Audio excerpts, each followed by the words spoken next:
Muy bien, estimados televidentes, seguimos con nuestra participación aquí con nuestros distinguidos invitados, sobre todo con nuestro invitado especial, el ingeniero Iván. Encantado de saludarlo nuevamente. Hace unos minutos tuvimos la oportunidad de escucharlo.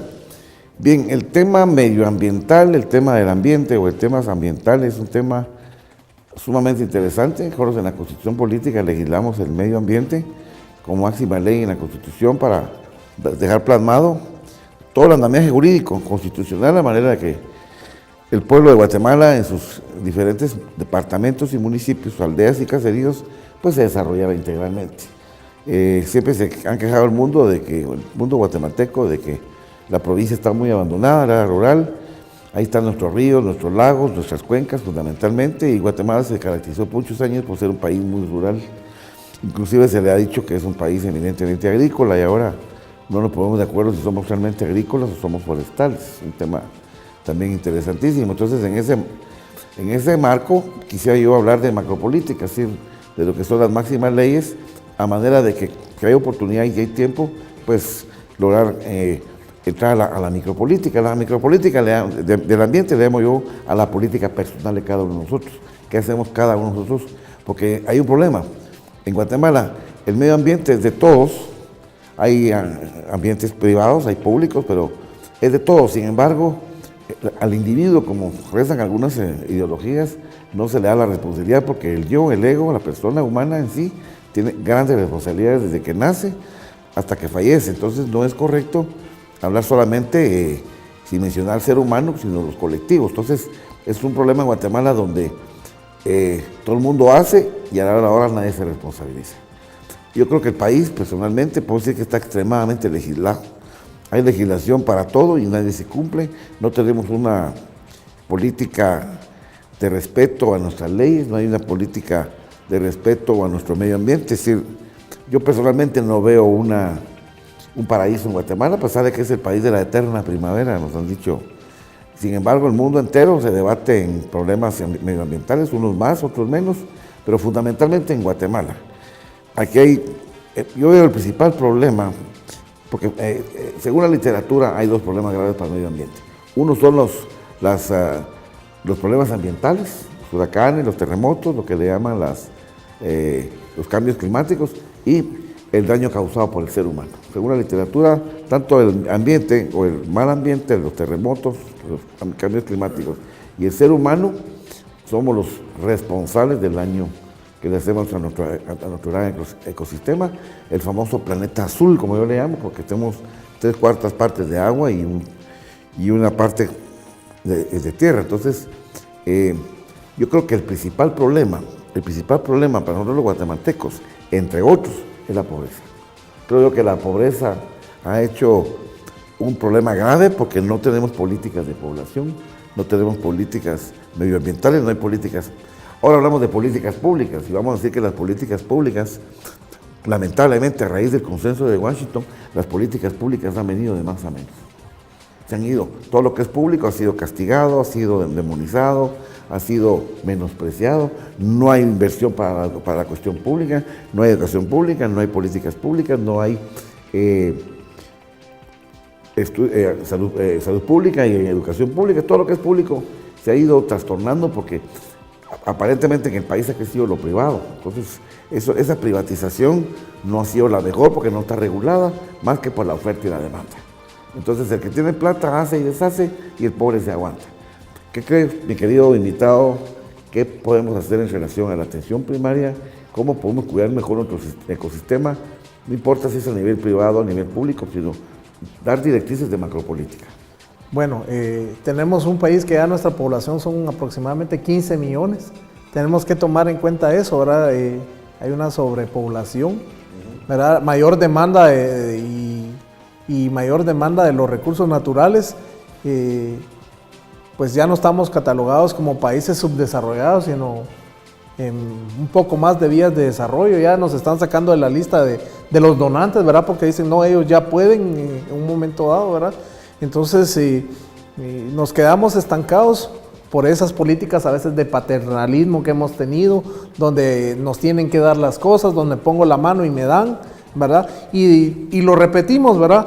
Hablábamos hace un momento de las políticas populistas, ¿verdad? Donde hay ciertos programas para, digámoslo así, beneficio de la población, donde lo que hacemos es mal acostumbrar a la gente a solo pedir, denme, están obligados y no les enseñamos realmente las bases del desarrollo. También tenemos la pérdida de los valores que va muy de la mano, ¿verdad? Yo he conocido en campo a personas, ¿verdad? Que por ejemplo, un señor en el altiplano que a mí me dio una gran lección, ¿verdad? Donde él decía que los jóvenes hoy en día no valoran a la madre tierra, donde él cuando corta un árbol siembra 10 sin que se lo pidan, sin que se lo obliguen, porque debe dejar para los que vienen atrás de él, ¿verdad? Hablamos mucho del desarrollo sostenible, hablamos de las leyes que enmarcan para las presentes y futuras generaciones. ¿Qué le vamos a dejar a las futuras generaciones? Si somos un país de depredadores, digámoslo así, tenemos ejemplos nefastos como Haití, donde los recursos, hablábamos hace unos momentos fuera de cámaras, donde sus recursos naturales, la minería y todo han dejado en destrucción total, ¿verdad? Y no hay cómo se puedan levantar esos países.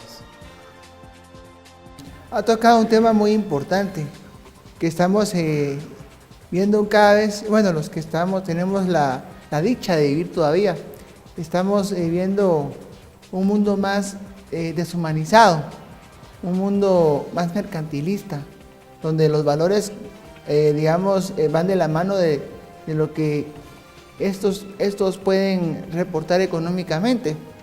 Y ha tocado un tema importante. Haití toda la vida ha sido el país que necesita ayuda, y no veo en ese país algún signo de desarrollo ni a corto ni a largo plazo. Entonces, es preocupante de que por el advenimiento de algunas tendencias que se están viendo ahora, ese tipo de prácticas populistas que malacostumbran a las personas podrían replicarse y podrían tener un asidero acá. Eso es peligroso. Pero ¿cómo podríamos, estimular el emprendimiento para fortalecer el interior? Que eso es lo que hace falta.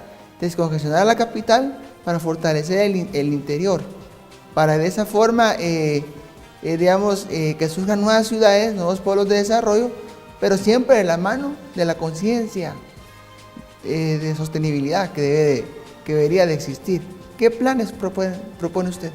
Bueno, se podrían implementar de repente incentivos, como usted hablaba, hace años, ¿verdad? Usted lo recordará mejor que yo, ¿verdad? Estaba Bandesa, que daba créditos a proyectos productivos, ¿verdad? Y fueron naciendo, de repente estaba en Digesa, Digesepe, donde los extensionistas agrícolas realmente hacían su función, donde iban al campo, donde le ayudaban. Porque no se trata de enseñar, las personas en el campo conocen, ellos tienen mucho más experiencia que nosotros, pero pueden ayudarles a diversificar ciertas tecnologías, nuevos conocimientos, a compartir experiencias. Entonces yo le apuntaría de repente al incentivo de algún tipo de instancias como lo fue Bandesa en su momento, ¿verdad? Donde había un fondo y se le podría dar un préstamo, pequeños créditos, ¿verdad?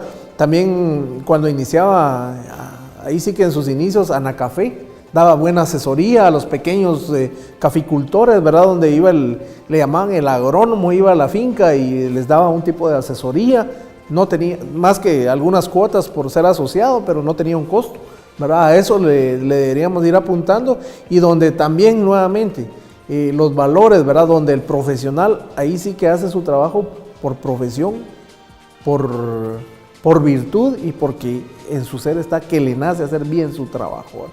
Hoy en día, pues por un sueldo estoy un rato, voy y nada más, ¿verdad? Esa conciencia, tanto en salud, ¿verdad? Antes los médicos, las enfermeras, era un servicio que le daban a un ser humano. Hoy esa pérdida de valores no nos deja actuar tampoco, ¿verdad? Entonces van de la mano esos proyectos de desarrollo con lo que es inculcar de alguna forma los valores, la sensibilización hacia las personas.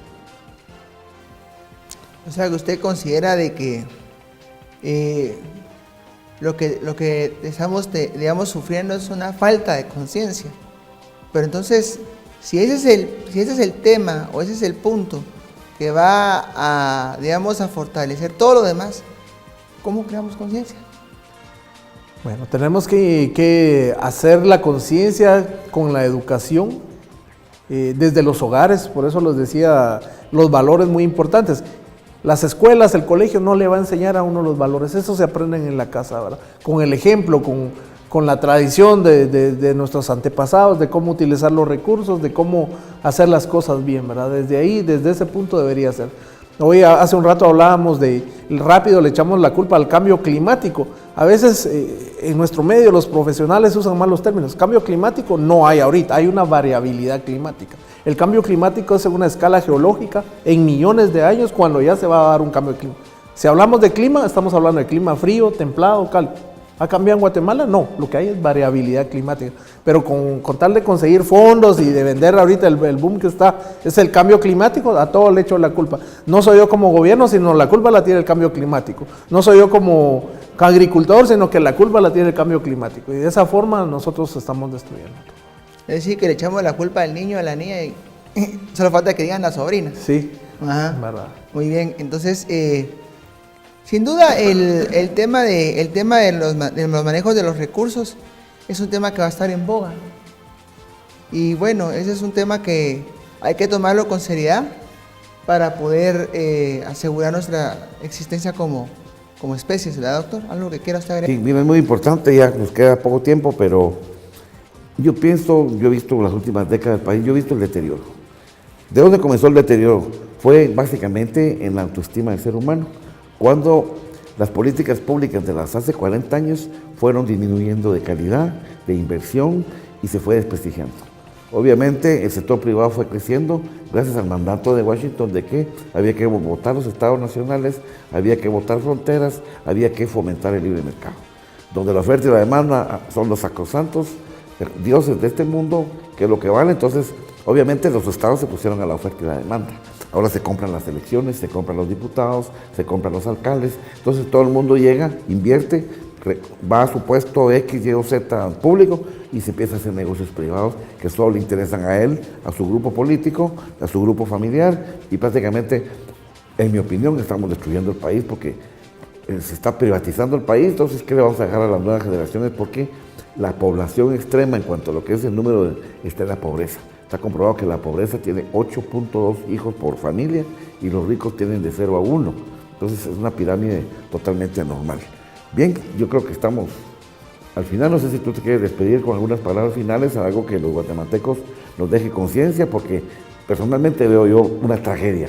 Para muchos sector privado, para otros sectores especiales, pues es una gran alegría invertir en la tierra, en alimentos, en áreas forestales, en ambientes climáticos agradables, en pluricentros, en cuencas muy lindas, pero la inmensa población guatemalteca, en sus 108.889 kilómetros cuadrados que tenemos de territorio, vemos que la pobreza es más o menos no menos del 2/3 partes del territorio nacional. ¿Cuál sería tu opinión? ¿Cómo vemos el futuro inmediato? Hablábamos hace un momento de la responsabilidad. Todos somos responsables, todos los actores, no solo el Estado, no solo el gobierno, no solo la iniciativa privada, no solo los usuarios, sino que aquí todos los actores son importantes y lo más esencial, todos son responsables, todos somos responsables. Por ahí escuchaba unas palabras, yo hoy las repito: los recursos naturales son para todos y no para el beneficio de unos cuantos. Eso es algo muy importante. Muy bien, muchísimas gracias a los televidentes en esta oportunidad. Gracias, ingeniero, gracias, licenciado e ingeniero también por sus valiosos aportes. A los guatemaltecos pues estaremos invitándolos para el próximo segmento y ampliemos nuestros conocimientos. Muchas gracias. Muchas gracias.